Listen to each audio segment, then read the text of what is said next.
হ্যাঁ বন্ধুরা, বিসমিল্লাহির রহমানির রহিম। আসসালামু আলাইকুম। হিন্দু ভাইদের প্রতি আমার নমস্কার। সবাই ভালো আছেন আশা করি। আজকে আমি আপনাদেরকে যে বিষয়টা নিয়ে আলোচনা করব সেটা হচ্ছে যে ইডিয়াস প্রো 7.2 এটা ক্র্যাক সহ ডেসক্রিপশনে আমি হয়তো আপনাদেরকে দিয়ে দিব ডাউনলোড লিঙ্কটা। তো ডাউনলোড করার পরে যেটা আপনারা পাবেন সেটা এরকম সেম এরকম একটা ফোল্ডার পাবেন। এটাকে কিভাবে ইনস্টল করতে হয় আমি এটা দেখিয়ে দেবো আজকে। তো এটা প্রথমে ডাউনলোড হওয়ার পরে এক্সট্র্যাক্ট টু এই যে 3 নাম্বার যে অপশনটা, আপনাকে এই অপশনটা জাস্ট ক্লিক করতে হবে। আচ্ছা, ক্লিক করার পরে এরকম এক্সট্র্যাক্টিং হতে থাকবে। তো এটা হতে থাক। তার আগে আমি বলে নেই যে আসলে আমরা ভিডিও এডিট নিয়ে অনেকেই কাজ করি, কিন্তু সবাই চিন্তিত যে আসলে আমার ভিডিও কেন ভালো হচ্ছে না, কেন এত সুন্দর ভিডিও বানাচ্ছি তারপর মানসম্মত আউটপুট আসছে না, এটা নিয়ে আমরা অনেকেই চিন্তিত থাকি। তো আজকের যে ভিডিওটা আমি আপনাদেরকে দেখাবো সেটা হচ্ছে যে ইডিয়াস 7.2 এটা দিয়ে কিভাবে কাজ করতে হয়, কিভাবে ইনস্টল করতে হয়, আর কিভাবে ট্রায়াল রিসেট করে ফুল ভার্সনে রূপান্তর করতে হয়, করে কাজ করতে হয়, এই বিষয়টা আমি আজকে মূলত আপনাদেরকে দেখাবো।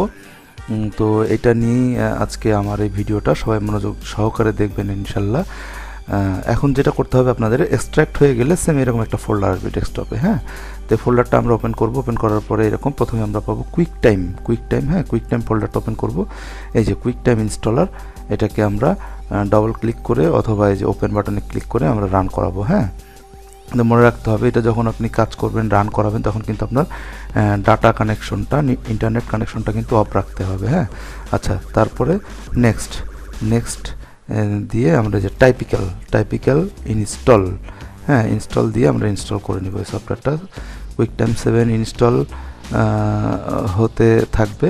ঠিক আছে, এটা হতে থাকবে সেম এরকম। প্রথমে কিন্তু কুইক টাইম 7 এই সফটওয়্যারটা আপনাকে ইনস্টল করে নিতে হবে। আচ্ছা, যাই হোক, তারপরে আসি আমরা যে প্রসঙ্গে কথা বলছিলাম, ভিডিও এডিটে আসলে ইডিয়াসের কোনো বিকল্প নাই। আর তারই মধ্যে যদি আপনি ইডিয়াসের যে কোনো ভার্সনের আপনার পিসির কনফিগারেশন বুঝে, আপনার পিসির কনফিগারেশন যদি লো হয় তাহলে আপনি 6.2 ব্যবহার করতে পারেন। পিসির কনফিগারেশন যদি হাই হয় তাহলে আপনি 8.5 ইউজ করতে পারেন, 9 ইউজ করতে পারেন, 9 প্রোটা ইউজ করতে পারেন। যদি আপনার পিসি কনফিগারেশনটা মিডিয়াম হয় সেক্ষেত্রে আপনি 7 ইনস্টল মানে ইডিএস 7টা আপনি 7.20 যেটা আমরা এখন করতেছি, ঠিক এইটা আপনি ইনস্টল করতে পারেন। হ্যাঁ, তো আমি আপনাদেরকে এটাই দেখাচ্ছিলাম। তো পিসির কনফিগারেশন মিডিয়াম, হ্যাঁ, মিডিয়াম কাকে বলে, মিডিয়াম কোনটা, এটা আমি আপনাদেরকে বুঝাই। তো ইডিয়াস আপনার ব্যবহার করার জন্য অবশ্যই আপনার পিসির কনফিগারেশনটা এটার উপরে নির্ভর করে অনেকটা। তো এটার জন্য আপনাকে যেটা করতে হবে সেটা হচ্ছে যে আপনার পিসির কনফিগারেশনটা আপনাকে দেখে নিতে হবে। যেমন এইখান থেকে আপনার পিসির কনফিগারেশন দেখতে পারবেন। সেটা হচ্ছে যেমন আমার পিসির কনফিগারেশনটা কিন্তু ইন্টেল কোর i3, হ্যাঁ, কোর i3, এটা আপনার 2.3 GHz, আমার র্যাম কিন্তু 4 GB। জাস্ট এটা কিন্তু মিডিয়াম কনফিগার বলে এটাকে। তো এই মিডিয়াম কনফিগার থাকলে আপনি কিন্তু 7টা ব্যবহার করতে পারবেন, ইডিএস 7টা ব্যবহার করতে পারবেন। তো আমি মনে করি এটা একটা বেস্ট একটা সফটওয়্যার। আর ইডিএস 7-এর রেন্ডার দেওয়ার মধ্যে কথা, আপনি যদি সুন্দর করে রেন্ডার দিতে পারেন, ঠিক আছে, কারেক্ট ফরম্যাটে কারেক্ট বিটরেট দিয়ে যদি আপনি রেন্ডার দিতে পারেন, সেক্ষেত্রে কিন্তু আপনার কারেক্ট ভিডিও রেজুলেশনটা কিন্তু আপনি পাবেন। আচ্ছা, যাই হোক, এখন আমরা আবার কাজে আসি। কুইক টাইমটা ইনস্টল হয়ে যাওয়ার পরে আপনাকে এই যে ইডিএস এর ভিতরে 7.20 DL সেটআপ এই একটা অপশন পাবেন। এই অপশনটা পাওয়ার পরে এটা আপনাকে ওপেন করতে হবে। এটা আপনি ওপেন করালেন, ওপেন করলে এই যে এটা হতে থাকবে আপনার ভেরিফাইং ইনস্টলার। হ্যাঁ, ভেরিফাইং ইনস্টলার, তারপরে আপনার এই যে এটা ইডিএস সেলফ এক্সট্রাক্টর, হ্যাঁ, এক্সট্রাক্ট, এটা দিলেন আপনি, এটা হতে থাকবে। এখন এটা হতে থাক। তো যেটা বলতেছিলাম মাঝখানে সেটা হচ্ছে যে আপনাকে রেন্ডার দেওয়ার ভিতরে অনেক ব্যাপার স্যাপার থাকে। আপনি কী জন্য রেন্ডারটা দিবেন, কী কাজের জন্য, ভিডিওটার লেন্থ কতটুকু হবে, আপনি এটার ফাইল সাইজটা কতটুকু করতে চাচ্ছেন, কোন ফরম্যাটে রেন্ডার দিতে যাচ্ছেন, এইগুলির উপরে কিন্তু নির্ভর করে আপনার ভিডিওর কোয়ালিটি, রেজুলেশন। হ্যাঁ, আর এইটাতেই কিন্তু আপনার ভিডিওর যে আপনার গ্লো বা ভিডিওর যে আপনার মানে ইয়েটা আর কি আপনার সৌন্দর্য, সেটা কিন্তু এই ভিডিওর রেজুলেশনের উপরে এবং রেন্ডারিং অপশনের উপরে কিন্তু নির্ভর করে। তো আমি আপনাদেরকে সেটা দেখিয়ে দিব, আসলে বেস্ট রেজুলেশন সিস্টেম যেটা সেটা দেখিয়ে দেবো। আচ্ছা, এই যে ইনস্টলের মধ্যে কিন্তু চুজ ইনস্টল লোকেশন, এখানে ডেস্টিনেশন ফোল্ডার, এটা কিন্তু এইটা থাকবে, সি প্রোগ্রাম ফাইল গ্রাস ভ্যালি ইডিএস 7, এটা কিন্তু এটা থাকবে, এটা নিশ্চিত করবেন আপনারা।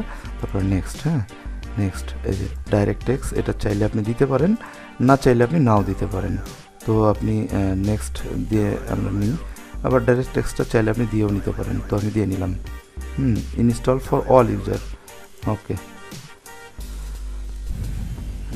এটা হতে আছে, এটা হতে থাকবে, এটা হতে থাকুক। আর ভিডিও এটা কীভাবে, এই সফটওয়্যারটার ডাউনলোড লিঙ্ক আমি আমার ভিডিওর ডেসক্রিপশনে দিয়ে দিব, যাদের প্রয়োজন তারা ডাউনলোড করে নেবেন। আর আমার এই সফটওয়্যারটা ইনস্টল করার পরে যদি আপনাদের কাজে লাগে, এতটুকু উপকার হয়, অবশ্যই আমার চ্যানেলটা সাবস্ক্রাইব করবেন এবং লাইক কমেন্টস শেয়ার তো করবেনই। যখন আপনারা এটা করবেন, সাবস্ক্রাইব করবেন বা লাইক করবেন বা ভিডিওটাকে একটা কমেন্টস দিবেন, শেয়ার করবেন, তখন কিন্তু আমার এই যে কষ্ট করে ভিডিওটা বানানো, এটা কিন্তু সার্থকতাটা তখনই। তাছাড়া আমার কিন্তু আর কোনো লাভ নেই, কোনো সার্থকতা নেই। সার্থকতা শুধুমাত্র একটাই, আপনাদের যেন কাজে লাগে, আর কাজে লাগার প্রেক্ষিতে আমি যেন একটা লাইক বা কমেন্টস কিংবা শেয়ার পাই, এইটাই। ধন্যবাদ। এটা হতে আছে, এটা হতে থাকবে এভাবে, জাস্ট আমরা ধৈর্য ধরি।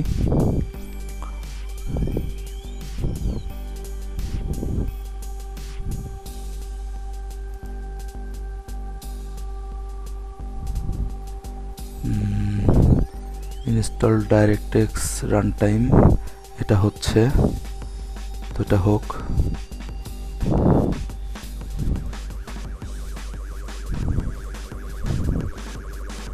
এটা হতে একটু সময় নেবে, টেনশনের কিছু নাই।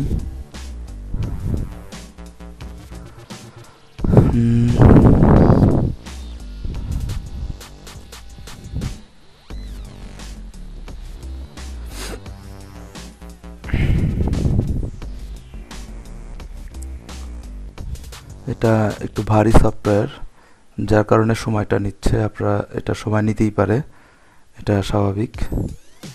হ্যাঁ, তো এটা ঘাবড়ানোর কিছু নেই, এটা হচ্ছে, এটা হবে।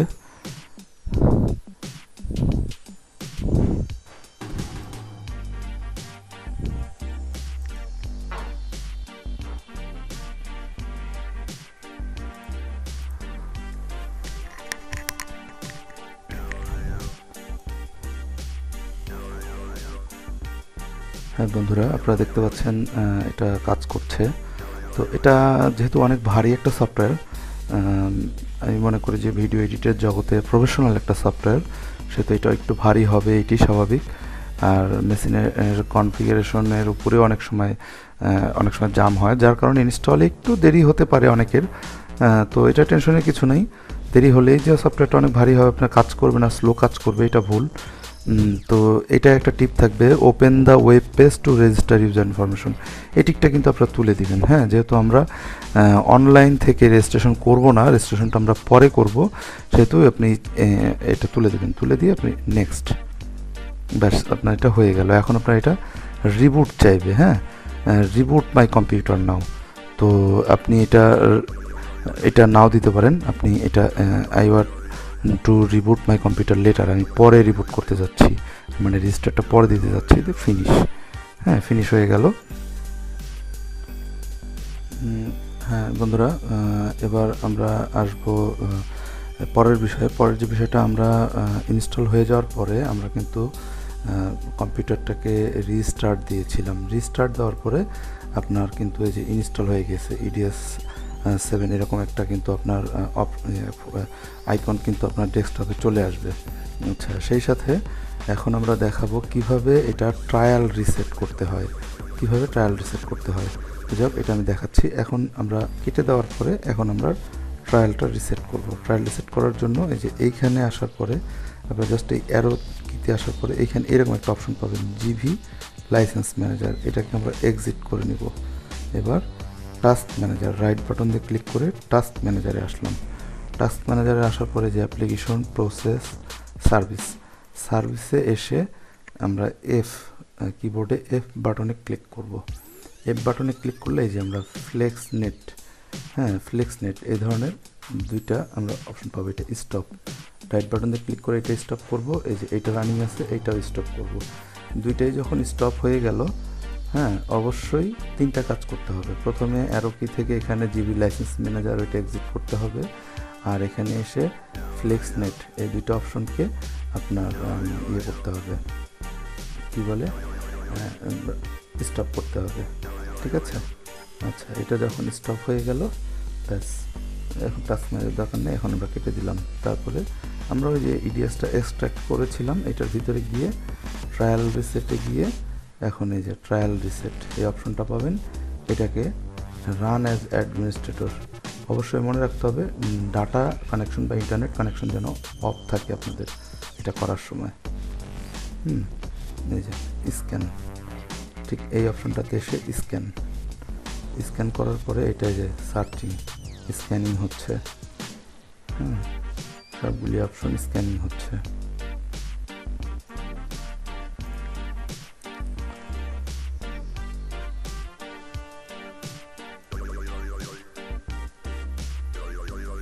জাস্ট স্ক্যানিং হচ্ছে।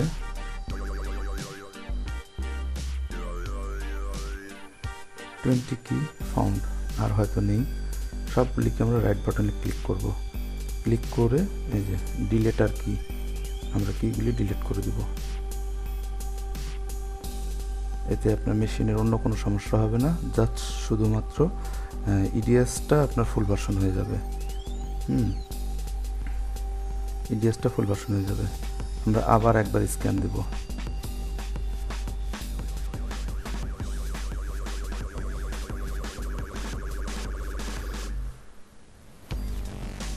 এটা কিন্তু সার্চিং দেখাচ্ছে, হ্যাঁ 55%, 60% এটা স্ক্যান।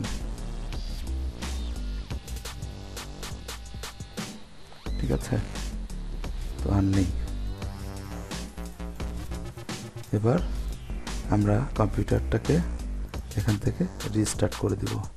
ঠিক আছে, রিস্টার্ট করে দিয়ে তারপরে আমরা এডিএসটাকে রিস্টার্ট হয়ে গেলে তারপরে আমরা আশা করি আবারও রান করাবো। রান করালে এটা হয়ে যাবে। ঠিক আছে।